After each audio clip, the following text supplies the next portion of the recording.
분당 레미안 퍼스티지 32층. 창밖으로 펼쳐진 도시 풍경을 바라보며 소영은 깊은 숨을 내쉬었습니다. 오늘도 새벽 5시부터 작업을 시작했습니다. 노트북 화면에는 방금 완성한 웹사이트 디자인이 떠 있었어요. 세련된 그레디언트 배경에 미니멀한 폰트가 조화를 이루고 있었습니다. 이번엔 정말 완벽해. 소영은 작은 미소를 지으며 마우스를 클릭했습니다. 클라이언트에게 보낼 최종 파일을 저장하는 순간이었어요. 그때였습니다. 또 밤새웠구나. 뒤에서 들린 목소리에 소영의 어깨가 움찔했습니다. 돌아보니 시어머니 정희가 서 있었어요. 언제나 그렇듯 무표정한 얼굴이었습니다. 어머님, 언제 일어나셨어요? 1시간 전부터 일어나 있었다. 내가 타자 치는 소리 때문에. 순간 마음이 움츠러들었습니다. 소영은 조심스럽게 키보드를 덮었어요. 정희는 여전히 그 자리에 서서 소영의 모니터를 바라보고 있었습니다. 죄송해요. 오늘 마감이라서. 매일이 마감이네. 차가운 한마디였습니다. 정희는 더 이상 말하지 않고 부엌으로 향했어요. 소영은 그녀의 뒷모습을 바라보며 작은 한숨을 내쉬었습니다. 결혼한 지 3년, 시어머니와의 관계는 여전히 서먹했어요. 정희는 30년간 은행에서 일한 커리어 우먼이었습니다. 정년퇴직 후 아들 부부와 함께 살게 되었는데 너느리인 소영과는 도무지 대화가 통하지 않았어요. 특히 소영의 일에 대해서는 더욱 그랬습니다. 프리랜서 디자이너라. 정희는 종종 이런 말을 중얼거렸어요. 마치 그것이 제대로 된 직업이 아니라는 듯한 어조였습니다. 소영은 다시 모니터를 켰습니다. 방금 완성한 작품을 다시 한번 살펴보며 뿌듯함을 느꼈어요. 5년 전 대기업 디자인팀을 그만두고 프리랜서로 독립했을 때를 떠올렸습니다. 처음엔 불안했지만 지금은 다양한 프로젝트를 맡으며 자신만의 색깔을 만들어가고 있었어요. 특히 최근 몇 개월간 연달아 성공한 프로젝트들이 있었습니다. 트렌디한 스타트업 웹사이트부터 고급 브랜드, 온라인 쇼핑몰까지 고객들의 찬사와 제의가 끊이지 않았어요. 내 실력이 드디어 인정받고 있어. 그런데 왜일까요? 가장 가까운 사람에게는 인정받지 못하는 것 같았어요. 오전 9시, 남편 준혁이 출근 준비를 하고 있었습니다. 어머니, 오늘도 외출하세요? 응. 2시쯤 나갈 예정이야. 소영은 귀를 기울였습니다. 최근 몇 주 동안 정희는 매일 오후 2시에 외출했어요. 어디 가는지도 말하지 않고 저녁 6시쯤 돌아왔습니다. 어디 가시는 거예요? 그냥 볼 일이 있어서. 애매한 대답이었습니다. 준혁은 더 이상 묻지 않았어요. 소영도 마찬가지였습니다. 섣불리 물어봤다가 또 차가운 반응을 받을까봐 두려웠거든요. 그럼 저 출근할게요. 소영아, 너도 오늘 회의 있다며? 네, 오후에 클라이언트 미팅이 있어요. 준혁이 나간 후 집 안은 조용해졌습니다. 소영은 다시 작업에 몰두했어요. 새로운 프로젝트 제안서를 작성하는 중이었습니다. 화면 가득 펼쳐진 컬러, 팔레트와 레이아웃 스케치를 보며 설렘을 느꼈어요. 그때 뒤에서 또다시 인기척이 났습니다. 정희가 소영의 어깨 너머로 모니터를 들여다보고 있었어요. 소영은 긴장했습니다. 어머님, 뭔가 궁금한 게 있으세요? 이게 내일이구나. 네, 웹사이트 디자인이에요. 이번 건 정말 자신 있거든요. 소영은 기대에 찬 목소리로 설명을 시작했습니다. 보세요. 이 색상 조합이 얼마나 세련돼 보이는지. 그리고 이 폰트는 해외에서도 트렌드고.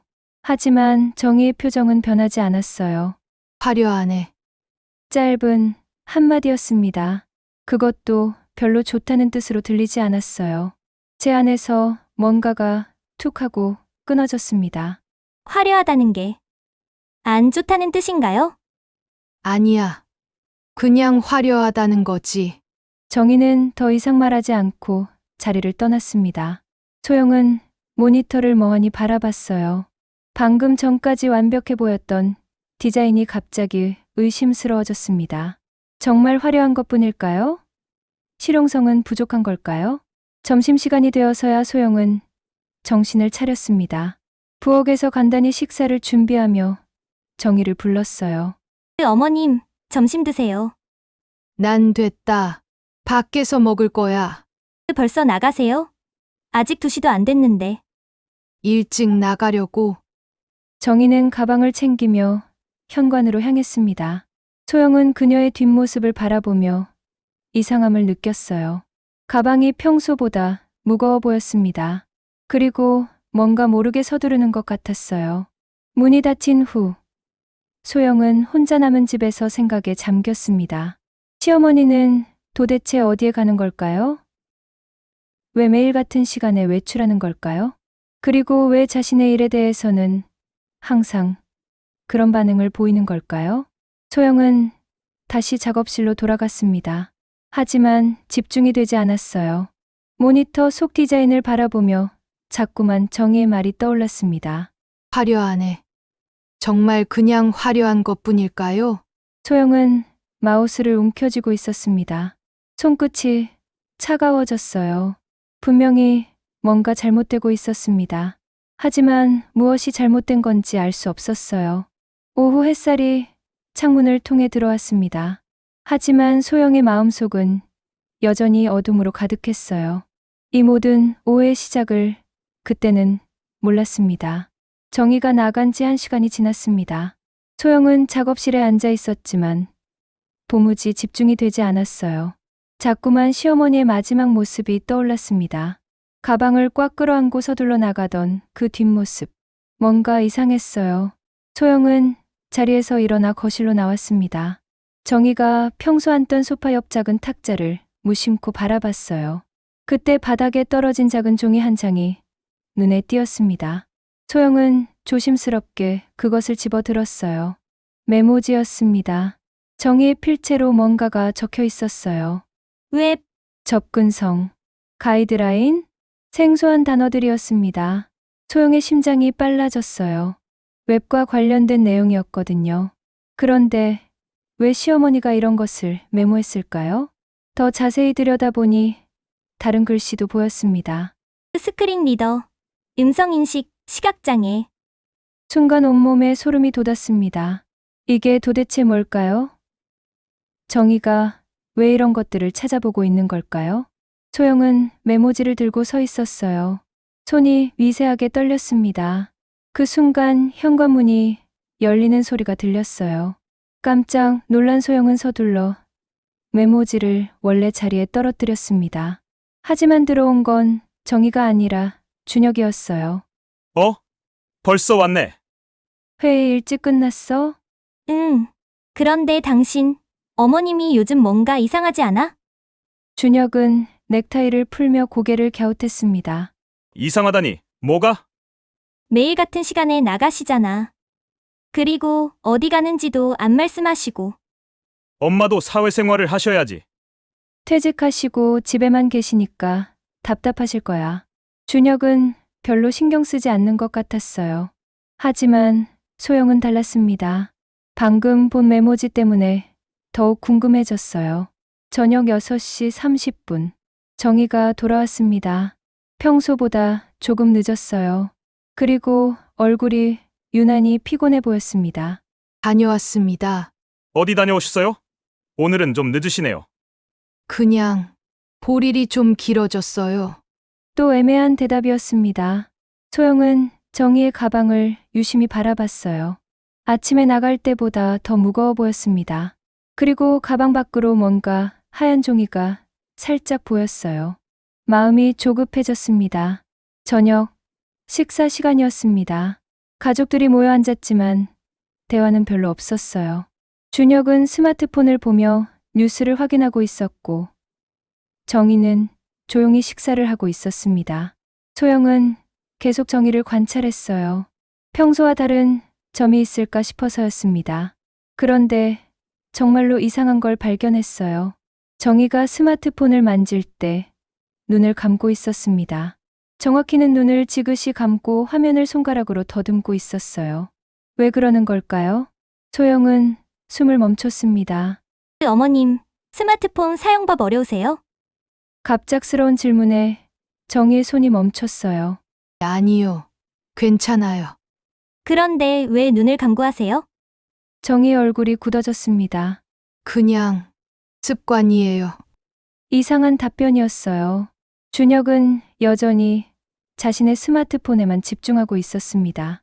식사를 마친 후 소영은 정희의 방 앞을 지나가다가 멈춰섰어요. 문틈으로 작은 빛이 새어나오고 있었습니다. 그리고 뭔가 이상한 소리가 들렸어요. 스크린 리더를 실행합니다. 홈 버튼을 2번 터치하세요. 기계음이었습니다. 소영의 등에 식은땀이 흘렀어요. 스크린 리더? 그게 뭘까요? 소영은 귀를 더 가까이 대고 들어봤습니다. 메뉴로 이동하려면 오른쪽으로 스와이프 하세요. 또 다른 기계음이 들렸어요. 그리고 정의 목소리도 들렸습니다. 이렇게 하는 거군요. 누군가와 통화를 하고 있는 것 같았어요. 네, 이해했습니다. 내일 또 연습해 보겠습니다. 연습. 뭘 연습한다는 걸까요? 소영은 혼란스러웠어요. 다음 날 아침, 소영은 일찍 일어났습니다. 어젯밤 들은 이상한 소리들 때문에 잠을 제대로 못 잤거든요. 부엌에서 커피를 내리고 있는데 정희가 나타났어요. 일찍 일어났네요. 네, 일이 있어서요. 소영은 정희의 얼굴을 자세히 봤습니다. 눈가에 피로감이 역력했어요. 어머님, 혹시 어디 아프신 데 있으세요? 아니요. 왜요?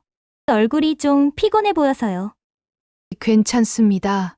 여전히 짧은 대답이었어요. 정희는 가방을 챙기며 또 외출 준비를 했습니다. 소영은 용기를 내어 물어봤어요. 어머님, 오늘도 2시에 나가세요? 네, 어디 가시는지 물어봐도 될까요? 정희의 손이 잠시 멈췄습니다. 그냥 개인적인 일이야. 혹시 제가 도움이 될 수 있는 일이면. 아니다. 혼자 할 수 있어. 단호한 거절이었어요. 소영의 마음이 답답해졌습니다. 정희가 나간 후 소영은 거실을 둘러봤어요. 어제 본 메모지가 또 어딘가에 있을까 싶어서였습니다. 하지만 아무것도 찾을 수 없었어요. 대신 쓰레기통에서 이상한 걸 발견했습니다. 돋보기였어요. 새 제품 같았는데 왜 버린 걸까요? 소영은 돋보기를 집어 들었습니다. 포장도 뜯어져 있었어요. 그런데 왜 쓰레기통에 있는 걸까요? 점점 더 이상해졌습니다. 오후 1시 50분. 소영은 작업실에서 몰래 정희를 지켜봤어요. 정희는 평소처럼 가방을 챙기고 있었습니다. 그런데 오늘은 가방 속에 뭔가를 더 넣는 것 같았어요. 소영은 숨을 죽이고 봤습니다. 책이었어요. 두꺼운 책을 가방에 넣고 있었습니다. 제목은 보이지 않았지만 뭔가 전문서적 같아 보였어요. 정희가 현관으로 향했을 때 소영은 갑자기 결심했습니다. 따라가, 보자. 가슴이 두근거렸어요. 시어머니를 미행한다는 게 옳은 일일까요? 하지만 궁금함을 참을 수 없었습니다. 뭔가 중요한 일이 벌어지고 있는 것 같았거든요. 소영은 재빨리 외투를 입고 정희 뒤를 따랐습니다. 엘리베이터를 타고 1층으로 내려가는 정희 모습이 보였어요. 심장이 터질 것 같았습니다. 진실을 알게 될 순간이 다가오고 있었어요.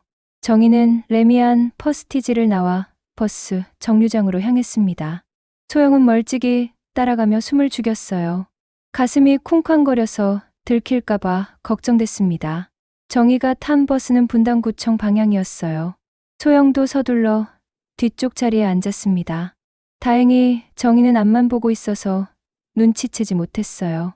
20분 정도 지났을까요? 정희가 일어나 내릴 준비를 했습니다.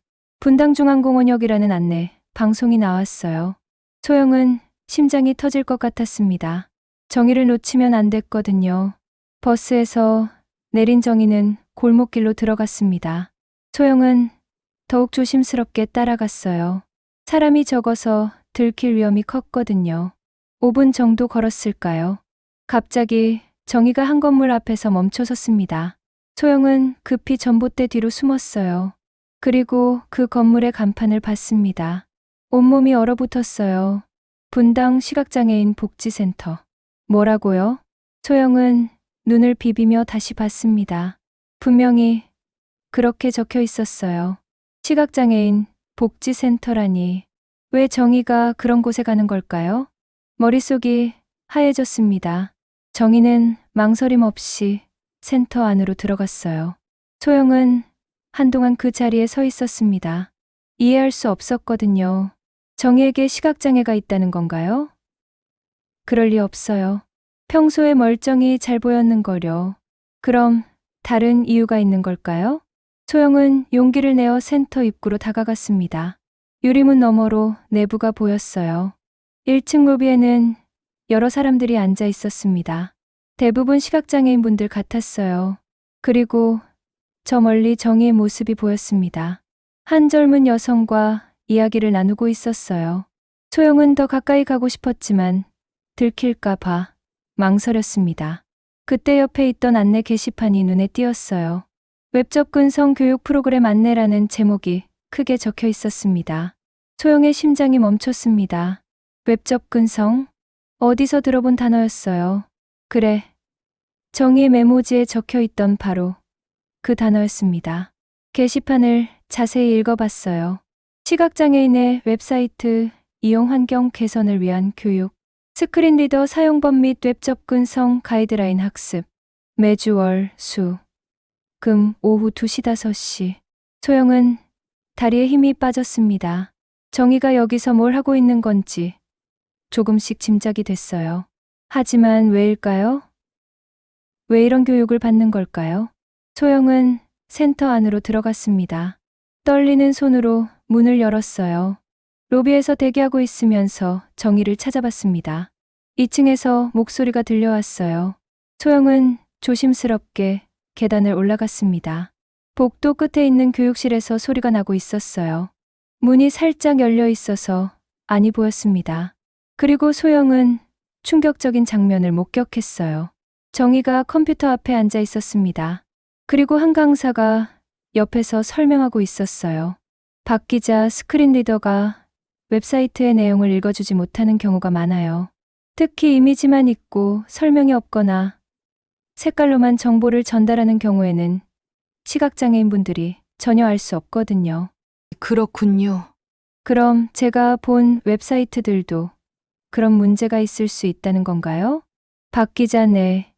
맞습니다. 요즘 웹사이트들은 보기에는 예쁘지만 접근성 면에서는 많이 부족해요. 소영은 숨을 멈추고 들었습니다. 정희가 왜 이런 이야기를 하고 있는 걸까요? 사실 저희 며느리가 웹 디자이너거든요. 순간 소영의 심장이 멈췄습니다. 자신 이야기를 하고 있었어요. 정말 실력이 좋고 열심히 하는데 혹시 이런 문제들을 모르고 있는 건 아닌가 싶어서요. 아, 그러시군요. 많은 디자이너분들이 아직 웹 접근성에 대해 잘 모르시더라고요. 며느리한테 직접 물어보고 싶은데 어떻게 말해야 할지 모르겠어요. 괜히 기분 나빠할까 봐서요. 소영은 벽에 등을 기대고 서 있었어요. 온몸이 떨렸습니다. 정희가 자신을 위해서 이런 공부를 하고 있었다니. 그동안 무관심하다고만 생각했는데 오히려 너무 관심이 많아서 몰래 공부하고 있었던 거예요. 일단 며느리분이 만든 웹사이트를 한번 확인해 보시겠어요? 스크린 리더로 들어보면 어떤 부분이 문제인지 알 수 있을 거예요. 네, 그래 주세요.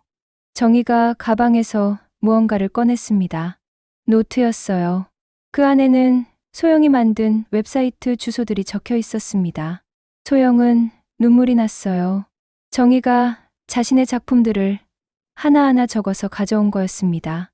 강사가 컴퓨터에 웹사이트를 띄우고 스크린 리더를 실행했어요. 기계음이 들렸습니다. 이미지입니다. 이미지입니다. 링크입니다. 이미지입니다. 똑같은 말만 반복됐어요. 소영이 그렇게 자신 있어 했던 세련된 디자인이 스크린 리더에게는 의미 없는 소음일 뿐이었습니다. 보시죠. 이미지들에 대한 설명이 전혀 없어요. 시각장애인 입장에서는 이 웹사이트에 뭐가 있는지 전혀 알 수 없어요. 정말 그렇네요. 이렇게 불편할 줄 몰랐어요. 정희 목소리에는 안타까움이 묻어 있었어요. 소영은 더 이상 참을 수 없었습니다. 자신이 얼마나 무지했는지 깨달았거든요. 예쁘고 세련된 디자인만 신경 썼지. 정작 모든 사람이 이용할 수 있는지는 생각해 본 적이 없었어요. 정희가 화려하다고 했던 말의 진짜 의미를 이제 알겠었습니다. 소영은 조용히 계단을 내려갔어요. 센터를 나와서 한참 동안 서 있었습니다. 하늘이 빙글빙글 돌았어요. 그동안 자신이 얼마나 잘못 생각하고 있었는지 깨달았습니다. 정희는 무관심한 게 아니었어요. 오히려 너무 관심이 많아서 며느리를 위해 이런 어려운 공부까지 하고 있었던 거였습니다. 그런데 자신은 그걸 몰라봤어요. 아니, 알려고 하지도 않았어요. 소영은 눈물을 닦으며 집으로 향했습니다. 마음속에서 뭔가가 크게 무너지는 소리가 들렸어요. 동시에 새로운 무언가가 자라나기 시작했습니다. 정의에 대한 미안함과 고마움이었어요. 그리고 자신의 일에 대한 새로운 깨달음이었습니다. 진짜 좋은 디자인이 뭔지 이제야 알 것 같았어요. 집으로 돌아오는 길이 무척 길게 느껴졌습니다. 소영은 버스 창가에 머리를 기대고 있었어요. 방금 본 광경이 계속 머릿속을 맴돌았습니다. 정희가 자신을 위해 공부하고 있었다니. 그것도 그렇게 어려운 내용을요. 소영은 눈물을 참으려 했지만 결국 흘러내렸어요. 집에 도착했을 때는 이미 5시가 넘어 있었습니다. 정희는 아직 돌아오지 않았어요. 아마 센터에서 더 많은 것들을 배우고 있을 거예요. 소영은 작업실로 들어가 컴퓨터를 켰습니다. 하지만 평소와는 다른 마음으로였어요. 자신이 만든 웹사이트들을 하나씩 다시 봤습니다. 예전에는 완벽해 보였던 디자인들이 이제는 달라 보였어요. 정말 모든 사람이 이용할 수 있을까? 처음으로 이런 질문을 자신에게 던졌습니다. 소영은 인터넷에서 스크린 리더 프로그램을 찾아봤어요. 다운로드하고 실행하는 것도 쉽지 않았습니다. 드디어 프로그램이 실행됐을 때 소영은 충격을 받았어요. 이미지입니다. 이미지입니다. 링크입니다. 센터에서 들었던 것과 똑같은 소리였습니다. 자신이 그렇게 공들여 만든 아름다운 이미지들이 의미 없는 단어로만 읽혔어요. 소영의 가슴이 답답해졌습니다. 그때 현관문이 열리는 소리가 들렸어요. 정희가 돌아온 것 같았습니다. 소영은 서둘러 스크린 리더를 종료했어요. 아직 들킨 걸 말할 용기가 나지 않았거든요. 저녁 식사 시간이었습니다. 평소처럼 조용한 식탁이었지만 소영의 마음은 전혀 평온하지 않았어요. 정희를 바라볼 때마다 미안한 마음이 커졌습니다. 엄마, 오늘은 어디 다녀오셨어요? 평소처럼 볼일 보고 왔다. 또 그 대답이었어요. 하지만 이제 소영은 그 볼일이 뭔지 알고 있었습니다. 어머님, 혹시 요즘 공부하시는 게 있으세요? 갑작스러운 질문에 정희의 젓가락이 멈췄어요. 공부. 왜 그런 걸 묻니? 그냥 뭔가 열심히 하시는 것 같아서요. 정희는 잠시 소영을 바라봤습니다. 별거 아니다. 여전히 말하지 않으려 했어요. 소영은 더 이상 참을 수 없었습니다. 식사를 마친 후 소영은 정희에게 다가갔어요. 어머님, 잠깐 얘기할 수 있을까요? 무슨 얘기? 제 일에 대해서요. 정희의 표정이 조금 굳어졌습니다. 갑자기 왜요? 무슨 문제라도 있는 거냐? 아니에요. 그냥 어머님 의견을 듣고 싶어서요. 소영은 노트북을 가져와 정희 앞에 놓았어요. 화면에는 자신이 최근에 완성한 웹사이트가 떠 있었습니다. 이거 어떻게 보세요? 정희는 화면을 자세히 봤어요. 예쁘네. 정말요? 그럼 사용하기도 편할까요? 글쎄, 잘은 모르겠는데 소영은 깊은 숨을 쉬었습니다. 어머님, 솔직히 말씀해 주세요. 제 웹사이트들이 정말 좋은가요? 정희는 당황했어요. 왜 갑자기 그런 걸 묻는 거야? 어머님이 저를 위해 공부하고 계신다는 걸 알았거든요. 순간 정희의 얼굴이 하얘졌습니다. 아니, 그걸 어떻게? 분당 시각장애인 복지센터요. 오늘 따라가 봤어요. 정희는 아무 말도 할 수 없었어요. 소영의 눈에서 눈물이 흘러내렸습니다. 미안해요, 어머님. 제가 정말 잘못 생각하고 있었어요. 소영아, 어머님은 제 일에 무관심한 게 아니었네요. 오히려 너무 관심이 많아서 그런 어려운 공부까지 하고 계셨던 거였어요. 정희의 눈가도 촉촉해졌습니다. 내가 그렇게 열심히 하는데 혹시 모르는 게 있을까봐 걱정이 되더라. 그래서 웹 접근성 공부를 하신 거예요? 처음엔 잘 몰랐어. 그런데 우연히 뉴스에서 시각장애인분들이 인터넷 사용하기 어렵다는 이야기를 들었거든. 정희가 천천히 말을 이어갔어요. 그때 생각났어. 은행에서 일할 때 만났던 시각장애인 고객분들이요. 소영은 조용히 들었습니다. 그분들이 얼마나 불편해 하셨는지. 온라인 뱅킹도 제대로 사용할 수 없어서 항상 은행에 직접 오셔야 했거든. 정희의 목소리에 깊은 감정이 묻어 있었어요. 그래서 내가 만드는 웹사이트들도 혹시 그런 문제가 있을까봐 궁금했어. 그런데 왜 저한테 직접 말씀 안 하셨어요? 내가 기분 나빠할까봐 열심히 하는데 괜히 트집 잡는 것 같을까봐. 소영은 더 이상 참을 수 없었어요. 정희를 꽉 껴안았습니다. 어머님, 정말 감사해요. 그리고 미안해요. 뭘 미안해. 어머님이 저를 걱정해 주시는 마음을 몰라봤어요. 그리고 제가 너무 자만하고 있었어요. 두 사람은 한참 동안 그렇게 안고 있었어요. 그동안 쌓였던 오해들이 눈물과 함께 흘러내렸습니다. 어머님, 내일부터 저도 센터에 가도 될까요? 정말요? 네, 제대로 배우고 싶어요. 어머님과 함께요. 정희의 얼굴에 환한 미소가 떠올랐어요. 그럼 같이 가요. 선생님도 분명 좋아하실 거예요. 그날 밤 소영은 늦게까지 인터넷을 찾아봤어요. 웹 접근성에 대한 자료들을 읽으며 새로운 세계를 발견했습니다. 지금까지 자신이 얼마나 좁은 시각으로 디자인을 해왔는지 깨달았어요. 예쁜 것만이 좋은 디자인이 아니었습니다. 모든 사람이 편하게 사용할 수 있는 것이 진짜 좋은 디자인이었어요.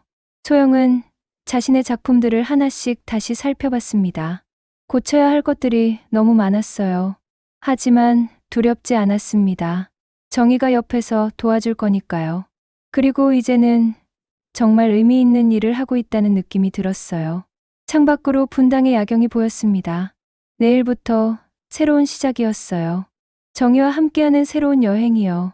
3개월 후 분당 시각장애인 복지센터 교육실에는 활기찬 분위기가 가득했습니다. 소영과 정희가 나란히 앉아 컴퓨터 화면을 보고 있었어요. 소영 씨, 이번 웹사이트는 정말 많이 개선됐네요. 감사합니다. 어머님이 많이 도와주셔서 가능했어요.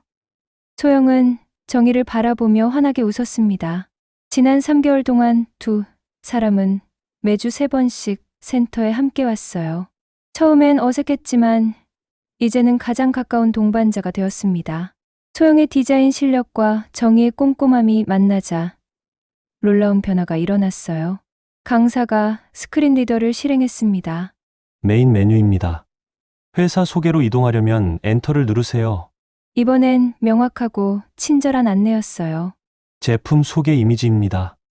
스마트폰을 들고 웃고 있는 젊은 여성의 모습입니다. 모든 이미지에 자세한 설명이 들어가 있었어요. 센터에 있던 시각장애인 분들도 각수를 쳤습니다.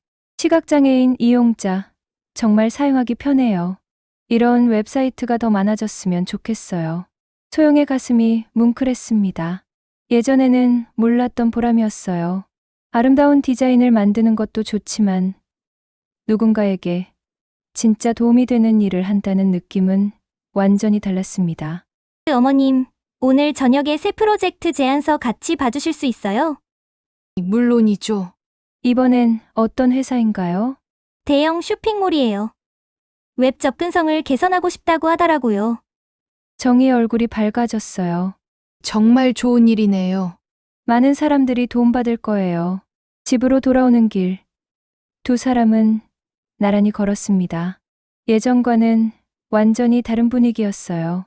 소영은 정희에게 새로운 디자인 아이디어를 설명했고, 정희는 시각장애인 입장에서의 조언을 해주었어요. 서로에게 없어서는 안 될 파트너가 되어 있었습니다. 집에 도착하자 준혁이 반갑게 맞이했어요. 오늘도 센터 다녀오셨어요? 요즘 두 분 사이가 정말 좋아 보여요. 며느리가 훌륭한 일을 하고 있잖니. 그 어머님이 더 대단하세요. 저보다 웹 접근성을 더 잘 아시거든요. 준혁은 흐뭇한 표정으로 두 사람을 바라봤어요. 저녁 식사 후 소영과 정희는 작업실에 앉았습니다. 새로운 프로젝트 제안서를 함께 검토하고 있었어요. 그 어머님, 이 부분은 어떻게 생각하세요? 색상 대비가 좀 약한 것 같네. 시력이 약한 분들은 보기 어려울 것 같지 않니? 맞네요. 이렇게 바꾸면 어떨까요? 소영이 화면을 수정했어요. 정희가 고개를 끄덕였습니다. 경이 훨씬 좋아졌어. 그리고 여기 버튼 크기도 좀 더 크게 하면 좋겠어요. 두 사람의 협업은 완벽했어요. 소영의 창의성과 정희의 실용성이 만나 더 나은 결과를 만들어내고 있었습니다. 몇 주 후, 놀라운 소식이 들려왔어요. 소영이 최근에 완성한 웹사이트가 웹 접근성 우수 사이트로 선정된 것입니다. 그 어머님, 우리가 만든 웹사이트가 상을 받았어요. 정말 축하한다. 두 사람은 기쁨을 감추지 못했어요. 하지만 더 중요한 건 다른 곳에 있었습니다. 소영의 성공 사례가 알려지면서 다른 디자이너들도 웹 접근성에 관심을 갖기 시작했어요. 센터에서는 소영과 정희를 강사로 초청하기도 했습니다. 두 분의 협업 사례를 다른 분들께도 소개해 주시면 좋겠어요. 저희가 강의를요? 우리가 배운 걸 다른 사람들과 나눈다면 기꺼이 하겠어요. 소영도 망설이지 않았어요. 네, 좋아요. 더 많은 사람들이 이런 일에 관심을 가졌으면 해요. 첫 강의 날이었습니다. 소영은 긴장했지만 정희가 옆에 있어서 든든했어요. 안녕하세요. 저는 웹디자이너 한소영입니다. 그리고 저는 소영의 시어머니 이정희입니다. 청중들이 웃었어요. 시어머니와 며느리가 함께 강의하는 모습이 신선했거든요. 처음엔 저도 웹 접근성이 뭔지 몰랐어요. 예쁜 디자인만 만들면 된다고 생각했죠. 그런 며느리를 보면서 걱정이 됐어요. 혹시 사람들이 불편해하는 건 아닌가 해서요. 두 사람은 자신들의 이야기를 솔직하게 들려줬어요. 처음에 오해부터 화해, 그리고 함께 공부하게 된 과정까지. 청중들은 집중해서 들었습니다.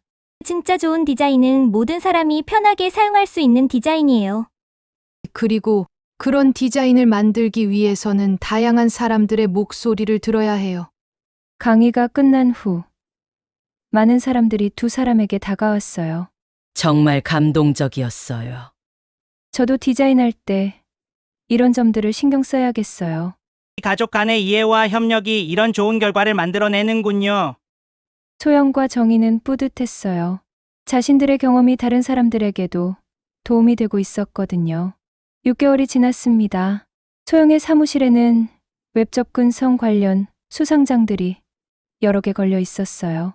그리고 정희는 센터의 자원봉사자로 정식 활동하고 있었습니다. 소영아, 오늘 새로운 분이 센터에 오셨는데 도움이 필요하실 것 같아. 그 어떤 도움이요? 웹사이트 사용법을 배우고 싶어 하시는데 너무 어려워 하시더라고. 그럼 제가 간단한 가이드를 만들어 볼게요. 이제는 이런 일이 일상이 되었어요. 소영은 접근성 좋은 웹사이트를 만들고 정희는 실제 이용자들의 목소리를 전달해 주었습니다. 저녁 무렵 레미안 퍼스티지 32층 거실에서 가족들이 모였어요. 엄마, 소영아. 오늘 뉴스에서 봤는데 두 분이 또 인터뷰하셨더라고요. 네. 분당구청에서 웹 접근성 캠페인 홍보대사로 위촉해 주셨어요. 이제 정말 많은 사람들이 이런 일에 관심을 갖기 시작했어요. 소영은 창밖을 바라봤습니다. 분당의 야경이 예전보다 더 아름답게 보였어요. 그리고 이 도시 어딘가에서 자신들이 만든 웹사이트를 편리하게 사용하고 있을 사람들을 생각하니 가슴이 따뜻해졌습니다. 어머님, 감사해요. 뭘 감사해? 어머님 덕분에 정말 의미 있는 일을 하게 됐어요. 그리고 정말 소중한 걸 배웠고요. 나도 고마워. 늙어서 새로운 걸 배울 수 있게 해줘서. 두 사람은 서로를 바라보며 미소 지었어요. 한때는 서먹했던 시어머니와 며느리였지만 이제는 세상에서 가장 든든한 파트너가 되어 있었습니다. 그리고 함께 만들어가는 변화는 단순히 그들만의 이야기가 아니었어요. 분당 지역의 많은 사람들이 웹 접근성에 대해 알게 되었고 더 나은 디지털 환경을 만들어가고 있었습니다. 작은 오해에서 시작된 이야기가 큰 변화를 만들어낸 거였어요. 소영과 정희의 여정은 계속되고 있었습니다.